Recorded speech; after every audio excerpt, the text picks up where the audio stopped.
I am the queen of my throne. I am the queen of my throne. I am the queen of my throne. I am the queen of my throne. They gon' hate when we get on. They gon' hate when we get on. And welcome to What's Really Going On. So we have a great show for you today with some amazing guests who have been blowing away the field of DEIB. I learned a new acronym today. Yeah. Diversity, equity and inclusion, and belongingness. Belongingness, yes. So they've added the B on there because workplace is, yes, it's about inclusion, but it's about this belongingness. Right. Because, there are people that need to really learn about having conversations and people skills, right? Mm-hmm. That whole emotional intelligence is a real thing. Yeah. And so our guests are going to talk to us a little bit about what they do with belongingness in the workplace. Yes, you just want to be connected to your environment and included, because it's somewhere you have to be throughout the week, at least 40 hours minimum in a workplace. So you want to build these relationships, have trustworthy relationships, and feel safe in your environment. So let's get to it. All right, now we want to definitely welcome Dawn from Asheville, North Carolina. Welcome to the show. Tell us what's really going on in your line of work. I mean, you've been doing this over 30 years now, and you see, I'm sure, quite a bit. But give us just a snippet of kind of the workplace civility, I think you called it. I mean, that's a big word. Tell me even what that means. Well, I got into this line of work, creating safe and respectful work environments for both the employee and employer about 9 years ago, when I reported a federal agency I work for the lack of people of color and nepotism. And I had a lot of retaliation, which, fast forward, I end up, became a certified life coach, a speaker. I've written a couple books about my experience. And I do HR consultant because I have over 31 years of consulting. So I work on both sides. I work with employees who are being harassed in the workplace or discriminated. Bullying in the United States is not illegal, while discrimination in the protected classes is illegal. So I break that down in my workbook, Stand Up to Workplace Bullying and Discrimination. And that's what I do in a nutshell. Yeah, no, that's really helpful. I mean, because we were talking too about how, there are protections out there, right, for discrimination, like you mentioned. And most of the time we think like, oh, we got to do something about this. But I mean, in terms of bullying, I mean, what can you do? It took 2 years to write my workbook, because when I went out there and looked to see what kind of books were out there about bullying, and there's some good books out there, don't get me wrong, but they were stories, anthology of, and I'm even in a couple of those books where I tell my story and, where we might have given a tip, but, people found out about my story, blowing the whistle. And then they started asking me, how did we stand up to bullying? And then somebody said, well, back, you had to write a book. And I did. So I broke it down. And a lot of it has to do with documenting it. And, we won't have enough time to talk about it here, but my success has always been in documenting it and documenting it correctly, because I would dare say that 9 out of 10 people do not document it where they can take it to an employment attorney, to the boss, to HR, to the Employment Security Commission if they lose their job and such. So when you say documenting, like writing the date, the time, who was with you in the room, things like that. Yeah, not so much like just putting that data in a book, a little black book for later. But, my claim to fame is email documentation and then printing it out at the workplace, not emailing it home, because if you email it to your home, even blind courtesy copy, the company, the federal agency, the nonprofit, they own the computer rights, and they can always find out that you're sending stuff home. So yeah, I always tell people, do your best to try to get along, to address it to the appropriate people if you're having any kind of incivility or discrimination, but also, to document it, important emails you send out, just tracking everything and print it out in the workplace and then hand carry it home. Right. That's how I was able to settle with the former federal agency myself, through documentation and only documentation, and also to refuse to sign a non-disclosure agreement that I, could tell my story, because it's important to help other people once you figure things out. Yeah, I really like that piece. And I think for some of our listeners, I like how you said you don't just do this for the employees, but you also help employers, Right. because I think some people listening might be like, Oh, really stay nervous. away from that stuff. Right? So Yeah. for leaders, how do you set them up for success? Like just educating them to keep the work environment, a positive work environment. Yeah, I'll give you an example without using any names, but somebody reached out to me and they basically told me in so many words they had a very toxic person. And, with my background in HR, I've worked in employee labor relations.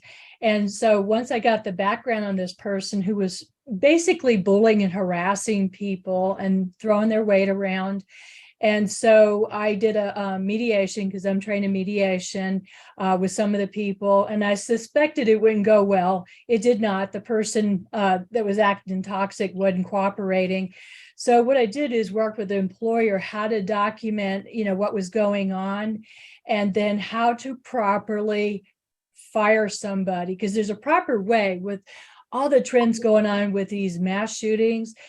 They say 25% of it is mental health issues, but that 75% is often somebody who's been mistreated in the workplace.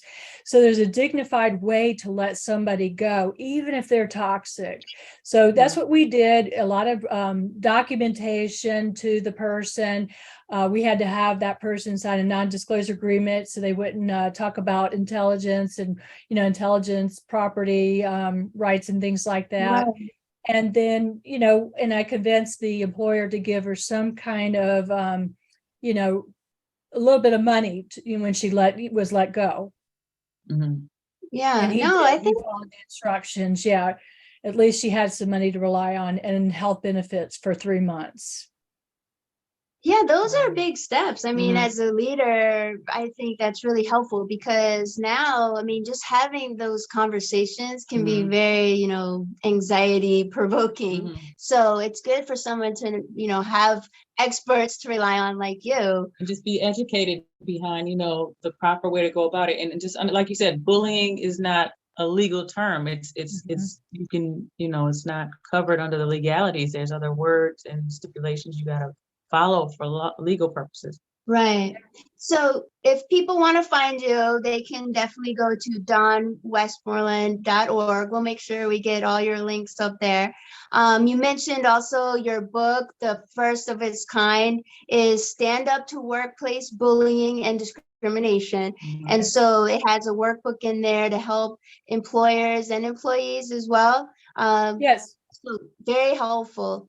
And so from, your kind of experience with this, and what would you say kind of bringing that self-awareness to a leader or even a staff member who might not know, like, if you were to point the mirror kind of at them, what are some like key behaviors of bullying that you've seen?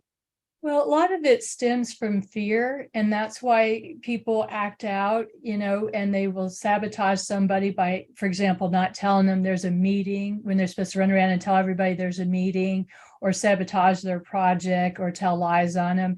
It's more common than ever right now. And I just think there's a lot of fear collectiveness going on, and we've got to stop that.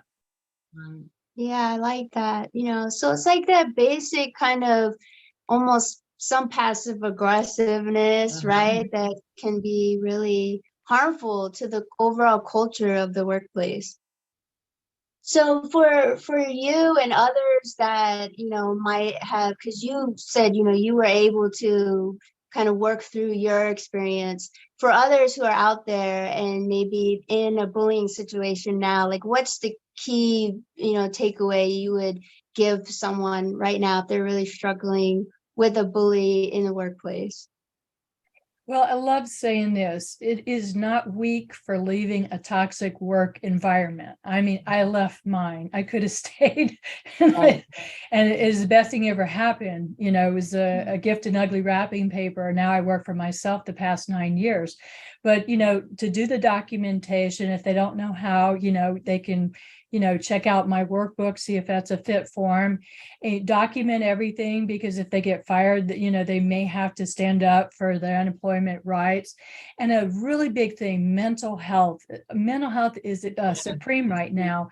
More people are drinking and numbing down, substance abuse, suicide. It is so important to have a support team if you need it, whether that be an attorney, employment attorney, if it's some kind of discrimination, your pastor, your rabbi, your spiritual leader, and, people to lean on during these times. Yeah. Well, we just want to thank you so much because you've really opened our light to this, and so many of our viewers. And so thank you so much. And you're welcome. let people know where to find you, but also that you've been an advocate for so many people and allies. So we just appreciate that. Thank you. Thank you. And that's what's really going on. And now welcome to our show, Latoya from Brooklyn, New York. And she's going to talk to us a lot about a different side of belongingness in the workplace. So more of the inclusivity and accessibility. And so, Latoya, this is not a new topic, but I think accessibility is kind of new in the sense of what it means in your world. So tell us a little bit about, what accessibility means to you. Accessibility goes beyond what some people think, which is just putting closed captioning on a PowerPoint presentation or video. Accessibility is accessible design thinking and putting it at the forefront of all that you do, making sure that everyone can access and engage with you and your content all the time, not just some of the time. Yeah, I like the way that you put that, engaging with your content, because now with the fast moving social media, it's all about content. And so you kind of created your company now, right? I mean, tell us a little bit about your company and what you do with that. Okay. Well, the organization is a nonprofit called On Via Feet, which actually evolved from my for-profit, which is 3S Tech and Talent. So woman-owned, service-disabled veteran, and minority-owned business. And the On Via Feet project started when I started getting requests from my fellow cohorts and alumni from school who were trying to get work experience during the COVID pandemic. And I started realizing that there was a disproportionate number of requests coming from minorities, people from marginalized communities, and especially those with disabilities. They weren't really even given an opportunity to interview for jobs because they disclosed early on that they had a disability. And I wanted to provide a means for them to gain that industry real world experience without, having to crawl for it. Right. Yeah, no, I like that because, normally, I mean, when we graduate like a program or from college, we're looking for that work experience. Yeah. And it's hard enough. But I mean, now the challenge, I guess, when you're trying to decide, like, should I tell my employer or future employer about this? I mean, navigating that space, is that something that you help, people with as well? Yeah, so we started the virtual internship program back in 2021 to help those individuals. I can't be everywhere, we're 100% remote, giving them the opportunity to have paid internship experience. And it's not just about the work experience, it's about the business and communication and personal skills that need to be developed in order to really thrive in your career of choice. So things like disclosure, self-advocacy are tied into the internship program, where they learn, how to navigate some of those conversations and scenarios so that they have a better outcome. Even if it's a no, they have had practice with explaining what their abilities are, not their disabilities, and explaining what accommodations will really look like if they were to become a member of that organization or team. I like how you put that, their abilities and being able to explain that. That's such a great way to put it.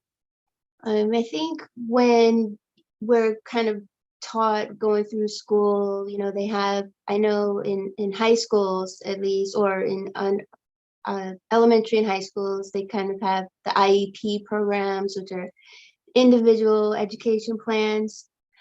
And then in college, you kind of have to more advocate for yourself. As you mentioned, you're kind of learning how to do that. But then I like your approach in teaching the communication, right? For adults, when you're not always going to either get the job or have that go well. And I think just in life, we're not really focused on that. We're not taught that, those skills. No. So I love that about your program. Yeah. So that passion, where does that come from for you? Personal experience, actually. So I'm dyslexic, and I developed coping mechanisms at a very young age without knowing it. And in the second grade, I was actually flagged for dyslexia, even though I was above average in my reading and English skills. And automatically, I was put into special education for 2 weeks. And my mother went up and she told the principal a thing or two. And needless to say, they put me back in my regular classes. But during that time, I realized how differently my classmates were being treated. I didn't see anything wrong with them, many of them. If they had a particular physical disability, it had nothing to do with what they were capable of doing, reading and the math and the science. So I've always had a special place. I've been around individuals who are blind and mobility challenged and deaf since I was about 3 years old. So I never saw the difference or the barrier until I got older. And then when I saw the unfairness and the disparity there, I wanted to do something to be proactive and really helping individuals to address the gaps that prevent them from living life with their full potential in mind. And especially when it comes to career aspirations, the deck is almost stacked against them at a very young age because everyone has that bias and that stigma about what they're capable of. And I wanted to provide more opportunities for them to show off what they really are capable of. Right. And I think that's exactly what this program is that you developed, right? Mm-hmm. I mean, the showing off. I mean, I think it's hardest for us to brag on ourselves anyways. And this program that you've developed allows people that go through this internship. Is that what you call it? An internship? Yes, it's not your traditional internship. I work with different state vocational rehabilitation officers, and each state has its own definition. But in general, this is a paid virtual internship opportunity, but it's real world work and experience, which is what you don't typically see in internships. This is real games, real media, real videos, and real applications that are being developed and made available to the marginalized communities. So it is an internship, but most people are used to that glorified gopher program, go for coffee, go for copies. This is not that type of program. Right. So they're actually going to be able to provide almost a portfolio of their work and be able to get, paid for the work that they're doing, which is really different from, hey, make my coffee and, go pick up my lunch. Right. I like that approach that you're saying. So, in terms of, what's really going on with belongingness in the workplace, I think you're really helping us to see, how some of the challenges are there for, someone to kind of step out on their own. So if people want to find your program, the best way to do that, you mentioned, is to go on your website for your company, which is www.onviafeats.org, and look at the About Us page. We'll make sure we put that up on the screen. But tell us a little bit about how you came up with the name for your company. So the story, so On By Our Feet started off as a book series, and that started when I dared my husband to stop reading fan fiction and to write his own. And it very quickly became its own story, its own story and labor of love. And that started in 2016. And it wasn't until 2020 I could finally convince him to let me help self-publish. And I started working with him as a co-author. No name of On By Our Feet until 2020. So it was untitled officially. I even have a 700-page manuscript with beautiful artwork with the title Untitled. We wanted to find a name that represented multiple cultures, because we do have 13 characters from different backgrounds, different religions, and different origins. And we didn't want to use just an English term or Hispanic or Hindi. And so we went to one of the quote unquote dead languages. And so we found the term Anvaya, which meant family, which is a Sanskrit word. And that helped us to be more inclusive with our title, because we didn't want to exclude individuals based on their background because of the name or the word we use to describe the work. Wow. Today, the feet part is because they have to work as a family to overcome so many adversities that represent things that are happening in the world, which are, segue into the real lives of what's happening with our interns. Whether it's being members of the LGBTQ community, domestic violence survivors, child abuse survivors, sexual assault survivors, all while also being diverse and or being disabled.